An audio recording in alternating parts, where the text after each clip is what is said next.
എല്ലാവർക്കും നമ്മുടെ പുതിയൊരു വീഡിയോയിലേക്ക് സ്വാഗതം.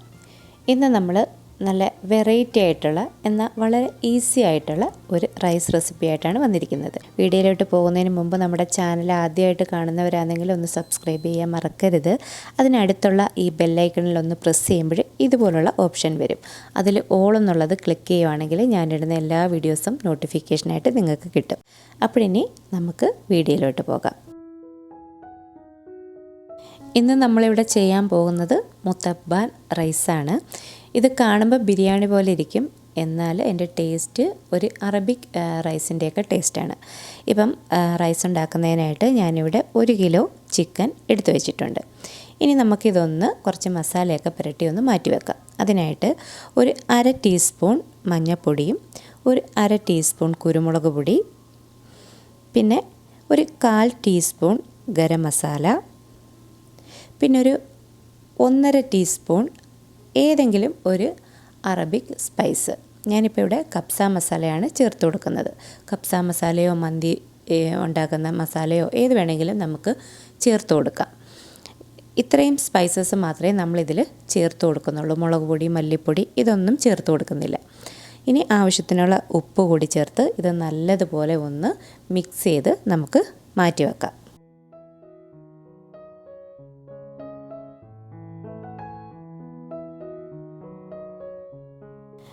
ഇനി നമുക്ക് ഇതിനൊരു പേസ്റ്റ് റെഡിയാക്കണം. അതിനായിട്ട് ഒരു മിക്സിയുടെ ജാറിലോട്ട് ഒരു വെളുത്തുള്ളി ഫുള്ളും ഞാൻ എടുത്തിട്ടുണ്ട്, പിന്നെ ചെറിയൊരു പീസ് ഇഞ്ചി, പിന്നെ നമുക്ക് മെയിനായിട്ട് വേണ്ടത് ക്യാപ്സിക്കമാണ്.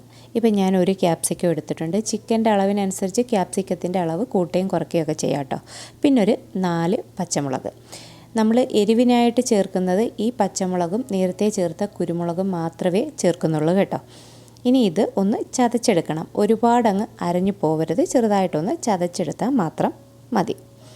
ഇനി നമുക്ക് ഏത് പാനിലാണോ നമ്മൾ ഈ ചോറെല്ലാം ദമ്മിട്ട് സെറ്റാക്കുന്നത് ആ പാനിലോട്ട് ഒരു 1-2 ടേബിൾ സ്പൂണോളം നെയ്യ് ചേർത്ത് കൊടുക്കാം. അത് ഒന്ന് അതിൻ്റെ അടിയിലെല്ലാം ഒന്ന് സ്പ്രെഡ് ചെയ്ത് കൊടുക്കാം. നമ്മൾ ഈ ഉള്ളി വഴറ്റുകയോ എടുക്കുകയോ ഒന്നും ചെയ്യുന്നില്ല. നമ്മൾ ഈ ചേർത്ത് കൊടുക്കുന്ന നെയ്യും അവസാനം കുറച്ച് നെയ്യ് നമ്മൾ ഒഴിച്ചു കൊടുക്കുന്നുണ്ട്. അത് മാത്രമേ ഇതിൽ നമ്മൾ ഉപയോഗിക്കുന്നുള്ളൂ. നെയ്ക്ക് പകരം നമുക്ക് സൺഫ്ലവർ ഓയിൽ വേണമെങ്കിലും ഉപയോഗിക്കാം. ഇപ്പം ഞാനൊരു 3 സവാള ചെറുതായിട്ട് കട്ട് ചെയ്തെടുത്തിട്ടുണ്ട്. അതിൻ്റെ പകുതി ഈ പാനിലോട്ട് ഇട്ട് കൊടുക്കാം. ഇനി അടുത്തതായിട്ട് നമുക്ക് വേണ്ടത് തക്കാളി. ഞാൻ നന്നായിട്ട് പഴുത്ത വലിയ 2 തക്കാളി ഇതുപോലെ വട്ടത്തിൽ കട്ട് ചെയ്തെടുത്തിട്ടുണ്ട്. അതിൻ്റെയും പകുതി നമുക്ക് ഇതുപോലൊന്ന് നിരത്തി കൊടുക്കാം. ഇനി നമ്മൾ നേരത്തെ ചതച്ച് വെച്ചിരിക്കുന്ന ആ ഒരു പേസ്റ്റ് ഉണ്ടല്ലോ, അതിൻ്റെ പകുതിയും നമുക്ക് ഇതിൻ്റെ മുകളിലോട്ട് ഇട്ട് കൊടുക്കാം. ഇനി കുറച്ച് മല്ലിയില കൂടെ ഒന്ന് സ്പ്രെഡ് ചെയ്ത് കൊടുക്കാം. അതിനുശേഷം നമ്മൾ മസാലയൊക്കെ തേച്ച് മാറ്റി വെച്ചിരിക്കുന്ന ചിക്കൻ്റെ പകുതി ഇതുപോലെ നിരത്തി കൊടുക്കാം. ഇനി നമുക്ക് ഈ മസാലയ്ക്ക് വേണ്ട ഉപ്പ് കൂടി ചേർത്ത് കൊടുക്കാം. നമ്മൾ നേരത്തെ ചിക്കനിൽ ഉപ്പ് ചേർത്തിട്ടുണ്ട്, അത് നോക്കിയിട്ട് വേണം നമ്മൾ ഉപ്പ് ചേർത്ത് കൊടുക്കാൻ. ഇനി ഇതിൻ്റെ മുകളിൽ നമ്മൾ ബാക്കി വെച്ചിരിക്കുന്ന സവാളയും തക്കാളിയും ചിക്കനും എല്ലാം ഇതുപോലെ ഒന്ന് നിരത്തി കൊടുക്കാം.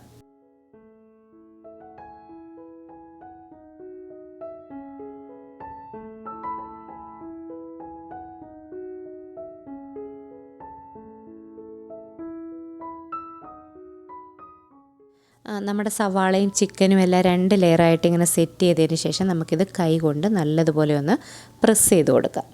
ഇനി നമുക്ക് ഇതിലോട്ട് ചേർത്ത് കൊടുക്കേണ്ടത് ഉണക്ക നാരങ്ങ കേട്ടോ. ഇപ്പം ചെറിയ നാരങ്ങ ആയതുകൊണ്ട് ഞാൻ 2 എണ്ണം എടുത്തിട്ടുണ്ട്. വലുതാണെങ്കിൽ 1 മതി. അത് ഇതുപോലെ ഒന്ന് പൊട്ടിച്ചിട്ട് നമുക്ക് ഇട്ട് കൊടുക്കാം. ഇങ്ങനെ വേണമെങ്കിലും ഇട്ട് കൊടുക്കാം, അതല്ലെങ്കിൽ നമ്മൾ ലെയർ ചെയ്യുന്ന സമയം പകുതി അതിൻ്റെ ഇടയിലും പകുതി ഇതുപോലെയും മുകളിലും ഇട്ട് കൊടുക്കാം. ഇനി ഇതൊന്ന് അടച്ച് വെച്ച് നമുക്കൊരു മീഡിയം ടു ഹൈ ഫ്ലെയിമിൽ ഇട്ട് കുക്ക് ചെയ്തെടുക്കാം. ആ സമയം കൊണ്ട് നമുക്ക് റൈസ് റെഡിയാക്കാം. അതിനായിട്ട് ഒരു പാത്രത്തിൽ വെള്ളം എടുത്തിട്ടുണ്ട്. ആവശ്യത്തിനുള്ള ഉപ്പും ഒരു 1/4 ടീസ്പൂൺ നെയ്യും ഇട്ട് കൊടുക്കാം. നെയ്ക്ക് പകരം നമുക്ക് ഓയിൽ വേണമെങ്കിലും ചേർത്ത് കൊടുക്കാം. ഇനി ഒരു നാരങ്ങയുടെ പകുതി അതിൻ്റെ നീര് കൂടി ചേർത്ത് കൊടുക്കാം. ഇനി വെള്ളം നന്നായിട്ട് തിളച്ച് കഴിയുമ്പോൾ നമുക്കിതിലോട്ട് അരി ഇട്ട് കൊടുക്കാം. ഇവിടെ നമ്മൾ എടുക്കുന്നത് കബ്സയൊക്കെ ഉണ്ടാക്കുന്ന അരിയാട്ടോ. ജീരകശാല അരിയൊന്നും നമ്മൾ ഇതിനെടുക്കാൻ പാടില്ല. പിന്നെ നമ്മൾ അരി വേവിക്കുമ്പോൾ എപ്പോഴും കൂടുതൽ വെള്ളത്തിൽ വേണം വേവിച്ചെടുക്കാൻ, എങ്കിലേ ഇതിൻ്റെ ആ ഒരു പശപശപ്പൊക്കെ പോയിട്ട് നല്ല ഒറ്റയായിട്ട് കിട്ടുന്ന ചോറ് നമുക്ക് കിട്ടത്തുള്ളൂ. ഇനി നമുക്ക് ചിക്കൻ ഒന്ന് നോക്കാം. ഇപ്പോൾ അതാ ചിക്കനിൽ നിന്ന് വെള്ളമൊക്കെ ഇറങ്ങി തുടങ്ങിയിട്ടുണ്ട്. നമുക്ക് ഇത് നല്ലതുപോലെ ഒന്ന് ഇളക്കി കൊടുക്കണം.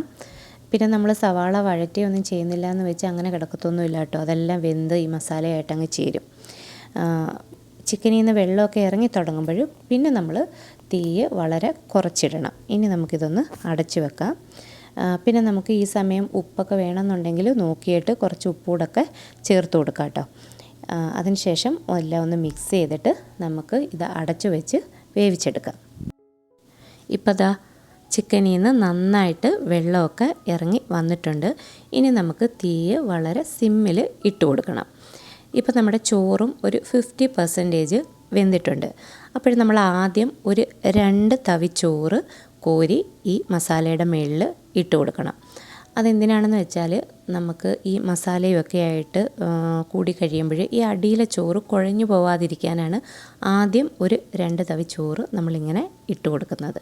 ഇനി ബാക്കിയുള്ള ചോറ് ഒരു 70-75% വെന്ത് കഴിയുമ്പോഴാണ് നമ്മൾ ഊറ്റുന്നത്.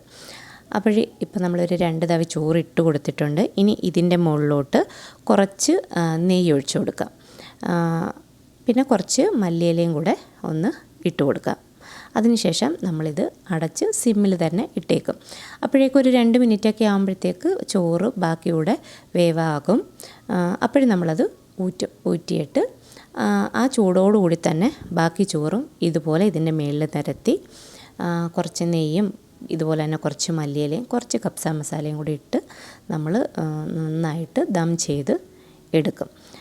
എന്നിട്ട് ഈ ചൂടിൽ കിടന്ന് വേണം ബാക്കി ചിക്കനും ഈ ചോറും എല്ലാം നന്നായിട്ട് വെന്ത് കിട്ടാൻ.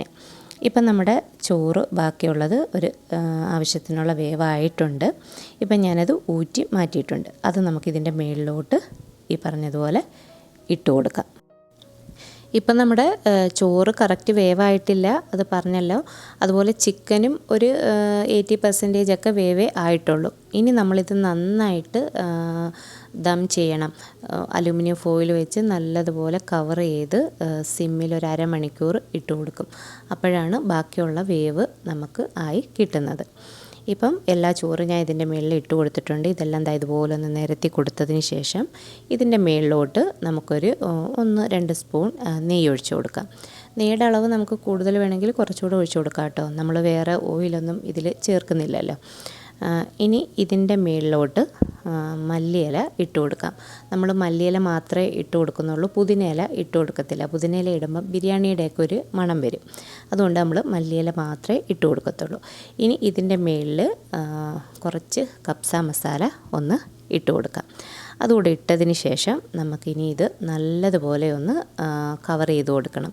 ഒരു 2-3 ഷീറ്റ് അലുമിനിയം ഫോയിൽ വെച്ച് നല്ലതുപോലെ കവർ ചെയ്ത് നമുക്കിത് അടച്ച് ഒരു അരമണിക്കൂർ സിമ്മിൽ ഇട്ട് കൊടുക്കണം.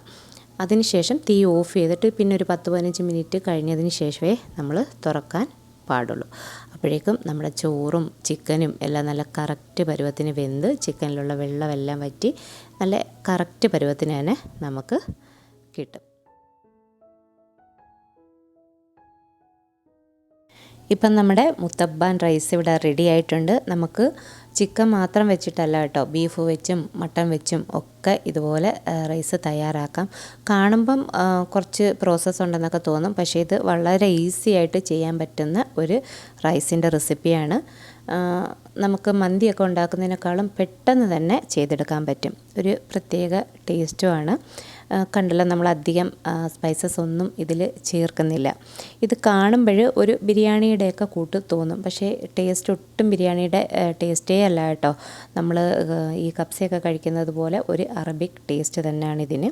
അപ്പോൾ തീർച്ചയായിട്ടും ഇതെല്ലാവരും ഒന്ന് ട്രൈ ചെയ്ത് നോക്കണം കേട്ടോ. വളരെ ഈസി ആയിട്ട് എന്നാൽ ഒരു വെറൈറ്റി ആയിട്ടുള്ള ഒരു റെസിപ്പിയാണ്. നമ്മൾ ഈ ഡ്രൈ ലെമണൊക്കെ ഇതിൽ ചേർക്കുന്നത് കൊണ്ട് നല്ലൊരു ടേസ്റ്റും നല്ലൊരു മണവും ഒക്കെയാണ് ഈ റൈസിന്. എന്നാൽ വളരെ ഈസിയും ആണ്. അപ്പോൾ തീർച്ചയായിട്ടും എല്ലാവരും ഒന്ന് ട്രൈ ചെയ്ത് നോക്കണം. എന്നിട്ട് നിങ്ങളുടെ അഭിപ്രായങ്ങളൊക്കെ കമൻറ്റ് ബോക്സിലൂടെ അറിയിക്കാൻ മറക്കരുത്.